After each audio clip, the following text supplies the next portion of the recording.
Kita bersyukur pada Allah atas nikmat petunjuk hidayah pada ajaran Islam, di mana karakter ajaran Islam yang dibawa oleh Nabi kita Muhammad sallallahu alaihi wasallam sebagaimana firman Allah Subhanahu wa taala di dalam surat Al-Anbiya ayat 107, A'udzu billahi minasyaitonir rajim, wa ma arsalnaka illa rahmatan lil alamin.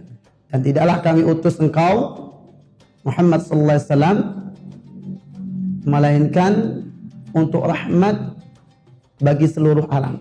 Sekali lagi, rahmatan lil alamin.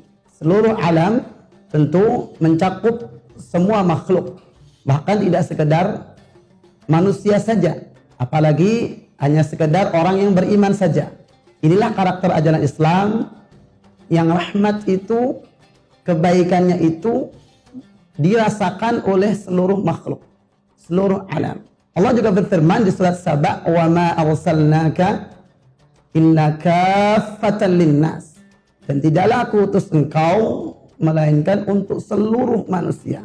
Dalam hal ini Ibnu Abbas radhiyallahu anhuma, sebagaimana dikutip dalam tafsir Al-Baghawi, makna rahmatan lil alamin adalah huwa amun fi haqqi man amana wa man lam yu'min. Ini adalah umum, mencakup orang-orang yang beriman maupun yang tidak beriman.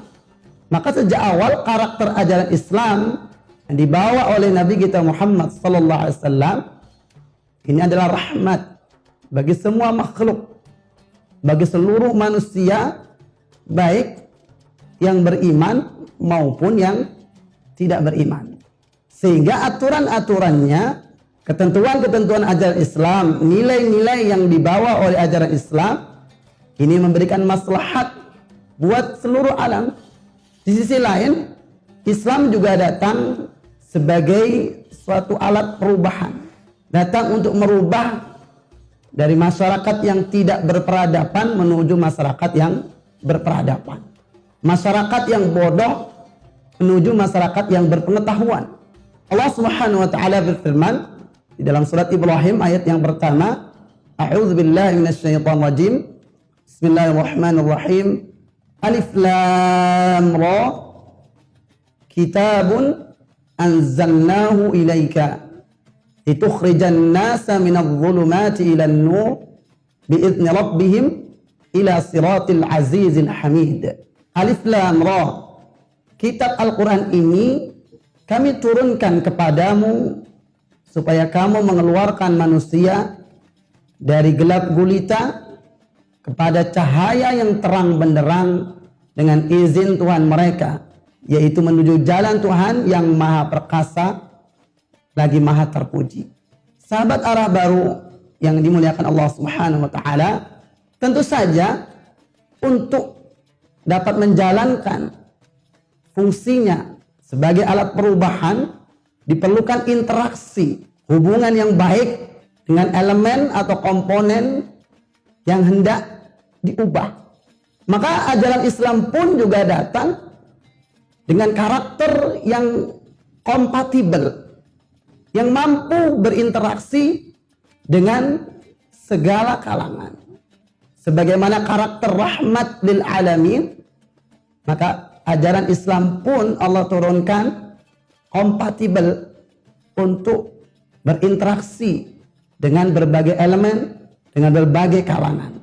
Hal ini tampak yang pertama yang akan menjadi bahasan kita pada kesempatan kali ini, bagaimana karakteristik para rasul yang Allah utus sebagai agen perubahan. Tentu ini akan menjadi pelajaran bagi kita yang menginginkan menjadi agen perubahan, merubah masyarakat yang tidak baik menjadi lebih baik, masyarakat yang tidak beradab menjadi beradab.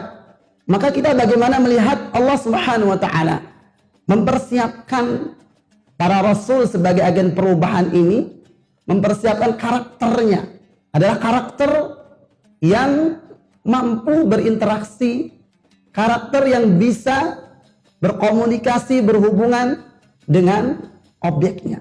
Karakter yang pertama diantaranya bisa kita lihat dalam Al-Quran Al-Karim Yaitu seorang rasul yang Allah utus adalah dari golongan manusia. Karena objeknya adalah manusia, bukan dari golongan malaikat.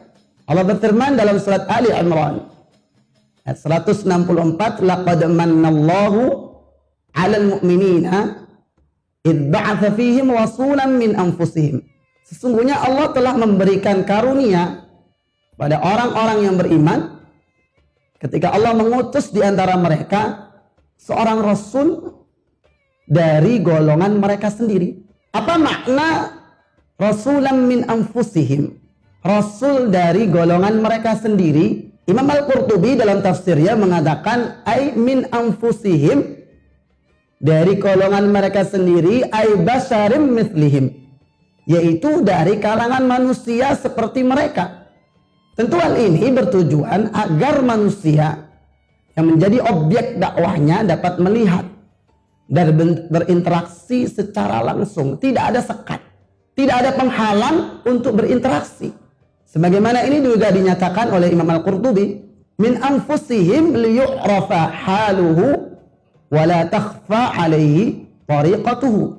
Dari golongan mereka sendiri agar dapat diketahui kondisinya. Jadi tidak ada yang tertutup, tidak eksklusif. Inilah karakter agen perubahan, bukan sosok yang tidak tersentuh, atau dalam bahasa kita yang tidak menginjak tanah. Dan tidak ada yang tersembunyi dari ajarannya. Bahkan seandainya Allah Subhanahu wa ta'ala menjadikan Rasul sebagai agen perubahan ini dari kalangan malaikat, tentu Allah juga harus merubah wujudnya dulu menjadi wujud manusia. Hal ini sebagaimana firman-Nya, walau ja'alnahu malakan la ja'alnahu rajula.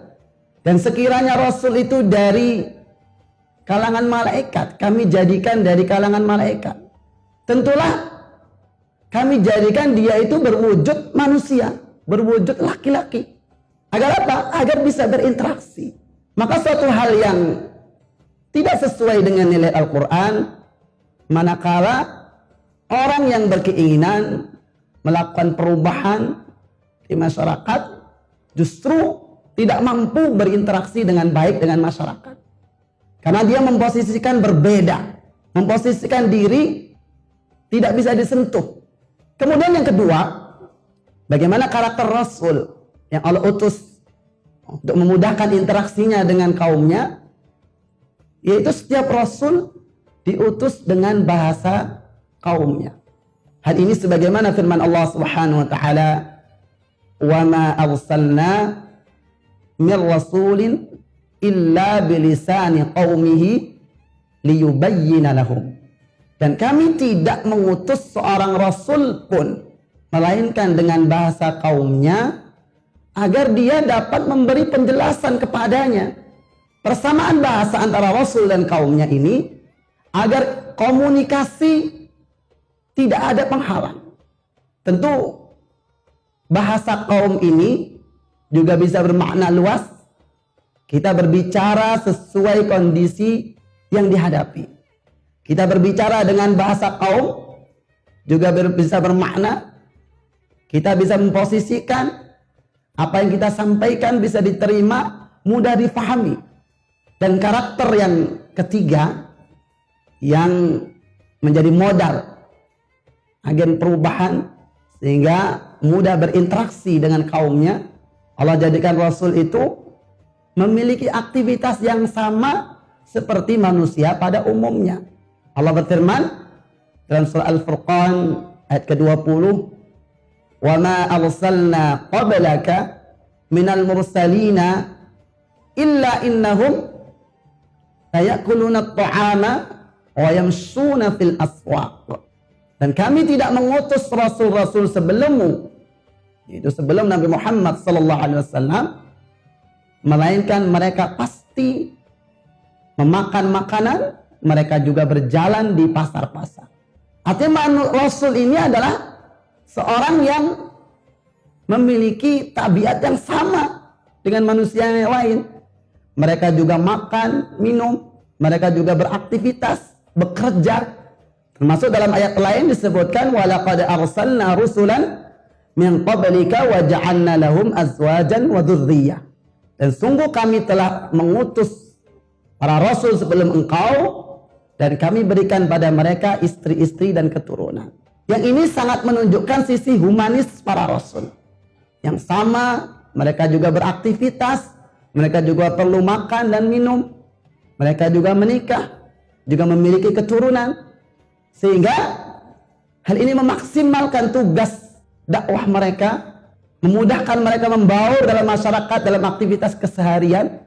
Karena para rasul juga beraktivitas sebagaimana kaumnya beraktivitas. Tidak ada jarak, tidak memposisikan berbeda atau memposisikan orang lain jauh di bawahnya. Padahal masyarakat yang dihadapi oleh para rasul saat itu adalah masyarakat yang tidak beriman mayoritasnya. Maka dari itulah mereka diutus. Hal ini sekali lagi setidaknya menjadi gambaran awal terkait karakter nilai Al-Quran, karakter ajaran Islam yang kompatibel untuk berinteraksi dengan kalangan manapun. Sehingga tidak dibenarkan seorang muslim memiliki karakter yang eksklusif yang hanya bergaul dengan kalangannya saja atau hanya berlaku baik dengan kalangannya saja, karena di atas jelas menyelisih karakter para rasul. Bahkan Rasulullah SAW pun juga mewasiatkan kepada kita dalam hadis yang diriwayatkan oleh Ibnu Majah dan yang lainnya, beliau bersabda, al-mu'minul ladzi yukhalitun nasa wa yasbiru ala adahum khairun minal mu'minil ladzi la yukhalitun nasa wa la yasbiru ala adahum. Seorang mukmin yang membaur dengan manusia dan bersabar atas gangguan mereka lebih baik daripada seorang mukmin yang tidak membaur dengan manusia dan tidak bersabar atas gangguan mereka. Kita perhatikan redaksi hadis ini, perintah Rasulullah SAW untuk membaur dengan masyarakat dan bersabar atas gangguan dan cobaannya menunjukkan bahwa interaksi dengan masyarakat itu tidak selalu dalam kondisi yang ideal. Sehingga kita diperintahkan bersabar. Maka pemahaman yang tidak tepat ketika seseorang membayangkan interaksi itu harus ideal, apalagi ideal menurut persepsi dirinya sendiri. Adanya perintah bersabar ini justru menunjukkan bahwasanya interaksi itu tidak selalu dalam kondisi yang ideal. Dan tentu saja ajaran Islam juga kompatibel bagaimana kita berinteraksi dengan kondisi-kondisi yang tidak ideal ini sehingga rahmat tersebut tetap dapat dirasakan.